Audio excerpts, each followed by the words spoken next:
शिव सीता। आज हम श्रीमद् भगवद गीता अध्याय 1 श्लोक क्रमांक 3 का विस्तृत वर्णन या एक साधारण सी व्याख्या करने का प्रयास करेंगे, जो विभिन्न टीकाकारों के द्वारा की गई है। उसमें से विशेष बातें जो हैं उसको हम समझने का प्रयत्न करेंगे। श्लोक इस प्रकार है। पश्यैतां पाण्डुपुत्राणाम् आचार्य महतीं चमूं व्यूढान्धुपदपुत्रेण तव शिष्येण धीमता। यहाँ पर दुर्योधन जो है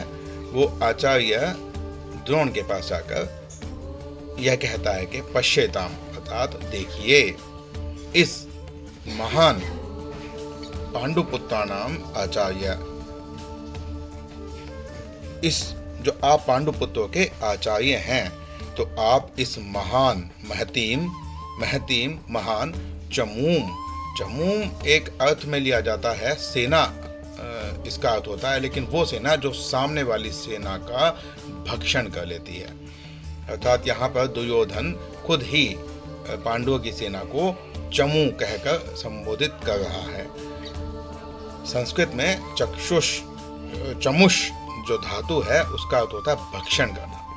और सेना के अर्थ में अगर इसको प्रयोग किया जाता है तो ये ऐसी सेना है जो सामने आने वाली युद्ध में सामने आने वाली सेना का भक्षण कर लेती है, अर्थात उसको समाप्त कर देती है।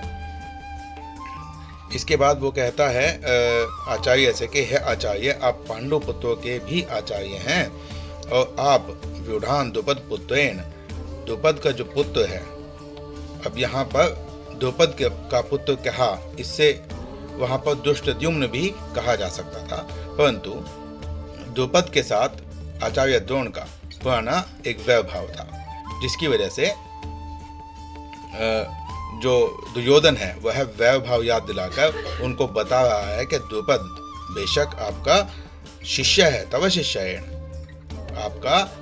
शिष्य है, धीमता यानी कि एक बुद्धिमान प्रशस्त बुद्धि वाला शिष्य है। अब लेकिन वह आपकी कृपा का पात्र नहीं है। अब यहाँ पर यह प्रश्न उठता है कि वो कृपा का पात्र क्यों नहीं है, तो यहाँ पर जो ये अंतर प्रश्न उठता है उसमें दुर्योधन इसका जवाब देते हैं कि वह आपकी कृपा का पात्र इसलिए नहीं है क्योंकि वो द्रुपद का पुत्र है, और उसका जन्म ही एक यज्ञ के द्वारा आपकी हत्या करने के लिए हुआ है, और उसके पश्चात भी आप इतने सरल हृदय वाले हैं कि आप ये जानते थे कि इसका जो दुष्टद्युम्न है, इसका जन्म मेरी हत्या के लिए हुआ है, परंतु उसके पश्चात भी आपने इसे धनुर्विद्या सिखाई। आप धनुर्विद्या के आचार्य हैं, प्रवर्तक हैं, और आप चाहते तो द्रुपद पुत्र को दुष्टद्युम्न को धनुर्विद्या ना सिखाते, लेकिन फिर भी आपने उसको धनुर्विद्या सिखाई है, और वह इतना चालाक है कि उस आपसे ही धनुर्विद्या सीखकर और आपके प्रति कोई आदर भाव न रखते हुए वह आपके सामने युद्ध के लिए खड़ा है। और इसके अतिरिक्त जो पांडव हैं उनसे भी स्नेह रखने का कोई कारण नहीं है, क्योंकि जो पांडव पुत्र हैं वह भी ये जानते हैं कि जो दुष्टद्युम्न है यह इसका जन्म आपकी हत्या के लिए ही हुआ है, यह आपको मार सकता है। यह जानते हुए भी उसके पश्चात उन्होंने दुष्टद्युम्न को ही अपनी सेना का सेनापति बनाया है, अर्थात उनकी आप में कोई प्रीति नहीं है, वह किसी भी तरीके से यह युद्ध जीतने के लिए आपका वध करना चाहते हैं। तो जो दुर्योधन है आचार्य द्रोण को इस प्रकार के बातें कहकर उत्तेजित कर रहे हैं, और उत्तेजित करके वह यह दिखाना चाहते हैं, यह बताना चाहते हैं कि सामने जो सेना खड़ी हुई है वो बहुत महान सेना है, बड़ी सेना है, लेकिन और जो व्यवस्थित तरीके से खड़ी है, व्यूह रचना में खड़ी हुई है, परंतु आप ही उस सेना में जितने भी लोग हैं उनके आचार्य हैं, उन्होंने आपसे ही शिक्षा प्राप्त की है, तो उनका जो बल है वो आपसे कम है। आप उनके व्यूह रचना को तोड़ भी सकते हैं और उससे अच्छी व्यूह रचना बना भी सकते हैं, और इसके अतिरिक्त वहाँ पर जितने भी लोग हैं वह आपकी कृपा के पात्र नहीं है, अर्थात वह दुष्ट हैं। पांडव जो हैं वह इसलिए दुष्ट हैं क्योंकि उन्होंने दुष्टद्युम्न को सेनापति बनाया है आपके प्रतिपक्ष में। और जो दुष्टद्युम्न है वह तो चालाक है, वह और भी दुष्ट है क्योंकि उसने गो भाव का भी त्याग कर दिया है और वह आपसे युद्ध करने के लिए आपके ही सामने खड़ा हुआ है। तो आप ही हैं जो सरल हृदय हैं। तो अब इस सरलता को छोड़िए और मेरी सेना को किस तरीके से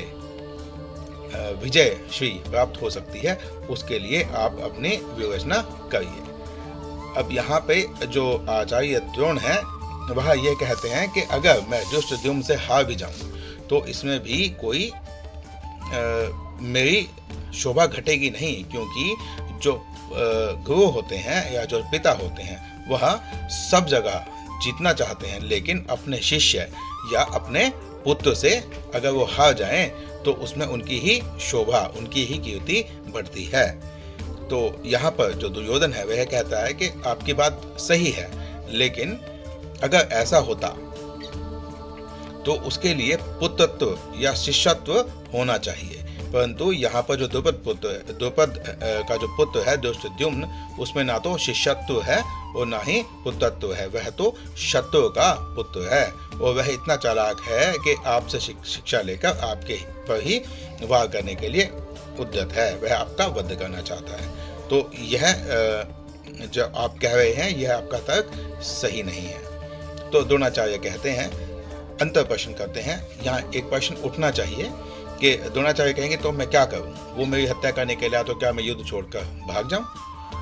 तो तब यहाँ पर अब दुर्योधन ये सोचता है कि अगर आचार्य द्रोण यहाँ युद्ध छोड़ के जाएंगे तो कैसा होगा। तो इसलिए स्थिति को संभालते हुए दुर्योधन कहता है कि नहीं नहीं, आपको युद्ध छोड़कर नहीं जाना चाहिए, बल्कि आपको सावधान रहना चाहिए और वो आपका शिष्य है, आप चाहें तो उसे आसानी से परास्त कर सकते हैं। तो इसमें कोई ऐसी समस्या वाली बात नहीं है। तो इस तरीके के भाव इन श्लोकों में निकलते हैं। और पांडु पुत्राणाम आचार्य कहकर यहाँ पर इस विशेषण के साथ में जब इन दो पदों को जोड़ा गया है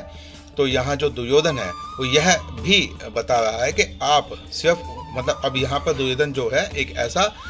जिसको आज के समय में विक्टिम कार्ड कहते हैं कि वो खेलना चाहता है, सहानुभूति प्राप्त करना चाहता है। तो वह यह कहता है कि आप सिर्फ पांडु पुत्रों के ही आचार्य हैं, आप मेरे तो आचार्य नहीं हैं, मैं तो आपका कुछ लगता ही नहीं हूँ, आप मुझको तो अपना शिष्य मानते ही नहीं हैं। इसीलिए ऐसा कहकर दुर्योधन द्रोणाचार्य के मन में किसी भी तरीके से उद्वेग द्वेष भरना चाहते हैं, उनको उत्तेजित करना चाहते हैं, जिससे कि वो उत्तेजित होकर अच्छी सी एक व्यूह रचना करके और पांडवों की सेना पर भारी प्रहार करें, उनको बहुत अधिक आघात पहुंचाएं, जिससे कि दुर्योधन को विजयश्री प्राप्त हो सके। ये जितना मेरी समझ में आया, ये एक साधारण सी व्याख्या करने का मैंने प्रयास किया है कि क्या क्या इसमें से इस श्लोक में भाव निकल सकते हैं। आगे ही हम फिर अगले वीडियो में ऐसी ही व्याख्या करते रहेंगे, जितना श्री भगवान की इच्छा से बुद्धि में आएगा। श्री सीताराम।